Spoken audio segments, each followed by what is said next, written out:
back. I want to show you a little technique for rolling with the ball.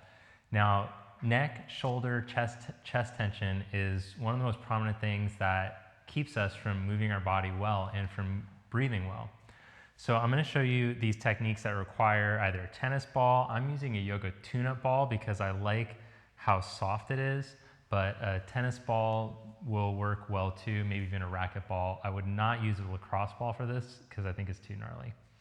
So I'm going to need the ball and the block, and I'm going to start off on my back with the ball right at the upper trapezius, which is, if you trace the bony part of the scapula, it's just above there. So I position the ball right at about the middle of the upper trapezius. And then I'm going to lift my hips up and either slide the block underneath on the flat height or on the medium height, depending on how much pressure I want. Arm goes out to the side. Okay, so always with these rolling techniques, like you might get excited about rolling and be like, oh, I'm gonna start jamming myself right away. But the first thing that you should do is just take a nice chill exhalation and don't even think about moving, just relax. That will send the cue to your muscle and your nervous system that like, okay, we can relax, and then you can start to move from there, and you'll feel that the muscle is more willing to soften. And so we'll start just by shimmying side to side. Shimmy, shimmy, y'all. And then when you feel the naughtiest spot, there it is, then we'll go up and down. I'm just kind of using my feet to push myself forward and back. Then from there, I'm going to roll to the inner border of the shoulder blade, right at the top inner corner. This is the spot that gets really tight where if someone gets in their thumb in there, it'll feel good to massage. And we're going to take the arm and just make some circles with it.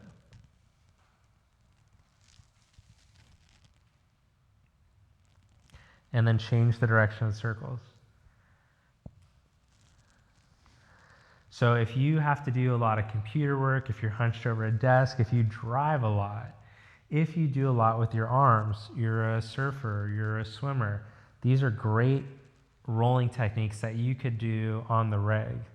Take your arm back, keeping your ribs down, and then turn your nose away. Back up. We'll do one more pass like that. Take your arm back, ribs down, turn your nose away, and then come back up.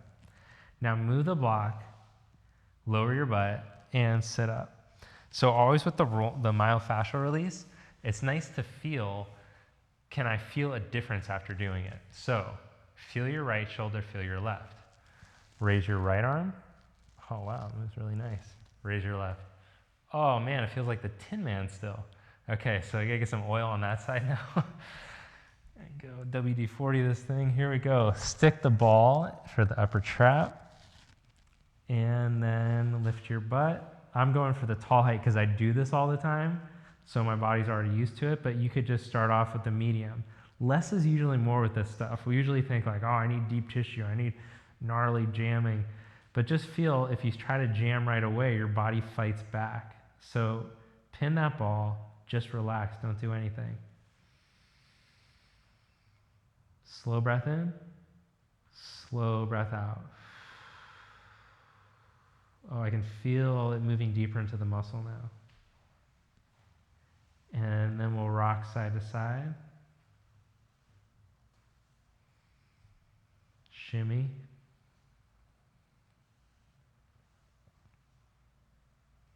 Pin the naughtiest spot, and then go up and down.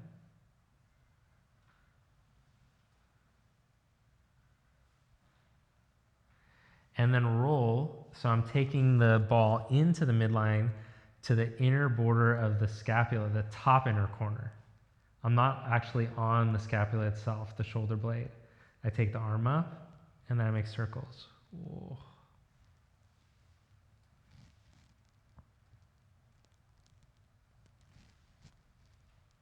Change the direction.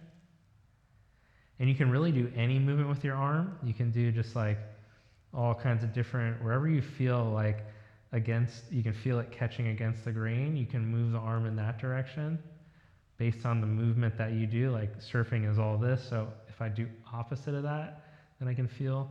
So whatever, if you're steering a steering wheel, you do opposite of steering the steering wheel.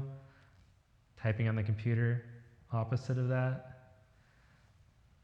And then the last one, arms straight back and turn the nose away. Ribs stay down so that you're not cheating the ribs up.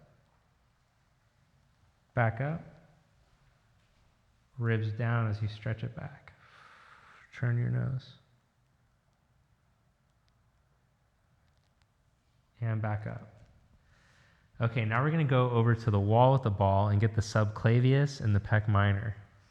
So the tight chest muscles that prevent our scapula from moving well, and they pull us into this posture. Let's check the left arm. Look at that. It wasn't just that my right arm was better, it's that it worked. Okay, so you're going to take the ball over to the wall.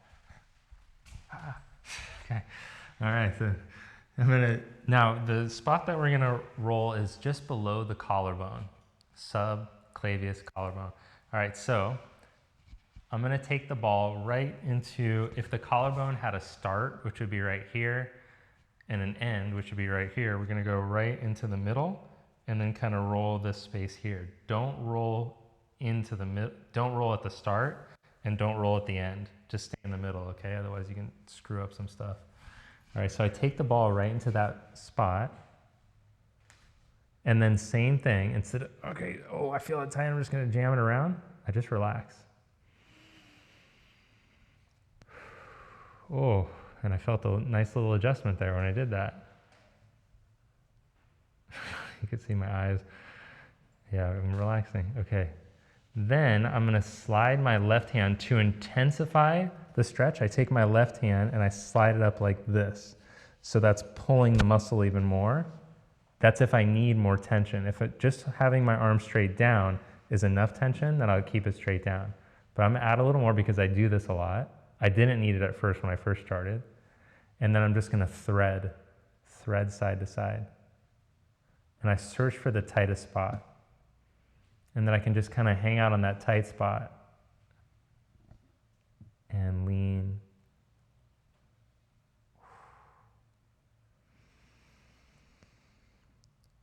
And sometimes just taking a deep breath is all you need. I can feel it adjust again.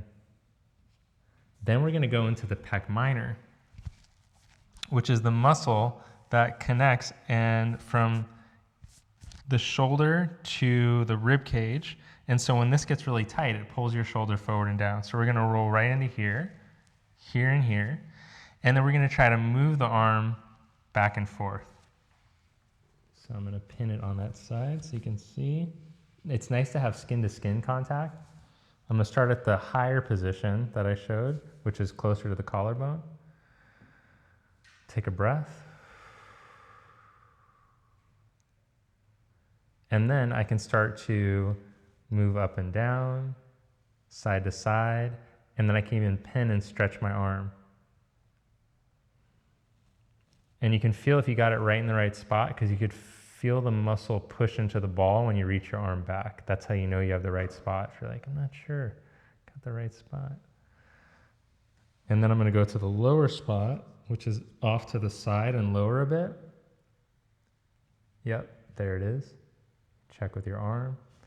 And you can go up and down a little side to side. You can just pin and take a deep breath.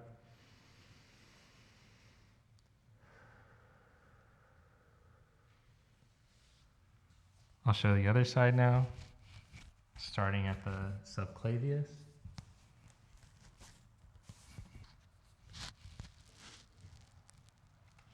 Here's that arm technique now you can see.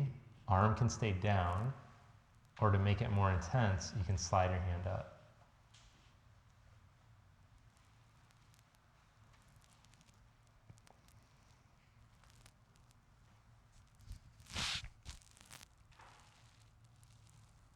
Pin where it feels most intense, take a breath.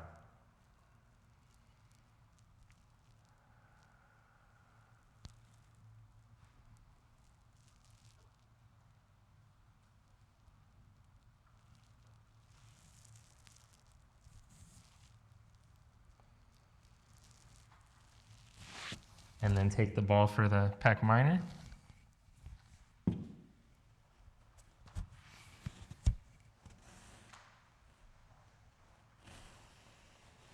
I'll start in the higher position.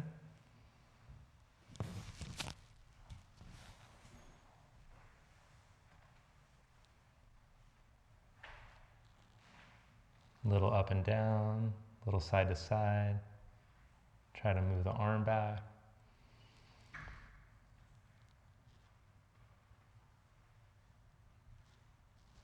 And now for the second position.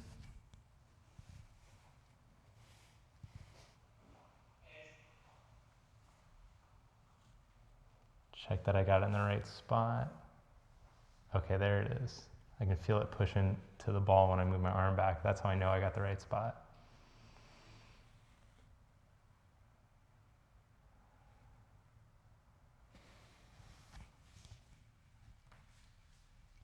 Let's see. Try to retract your scapula and protract, and you should feel like it's moving pretty good. All right, so now I mentioned for all the different types of people who will end up with issues sitting at desks, whatever, but yogis will end up with tension, a lot of tension here too from all the vinyasa that we do. The chaturangas, the planks, the holding in down dog. Yeah, we're gonna get stronger in the shoulders, but if we haven't developed proper mobility, we'll tend to overuse these areas because they try to take over if our core isn't working the way it should. So this is a great way to train your core to work better by releasing the tension here, so your core will be more willing to work when you're practicing yoga. Hey, if you like this video, make sure to hit the like button. If you want to see more rolling myofascial techniques, myofascial release techniques, then let me know which area of the body you'd like to see next. Thanks so much. Hit the subscribe button, hit the like button, and I'll see you next time.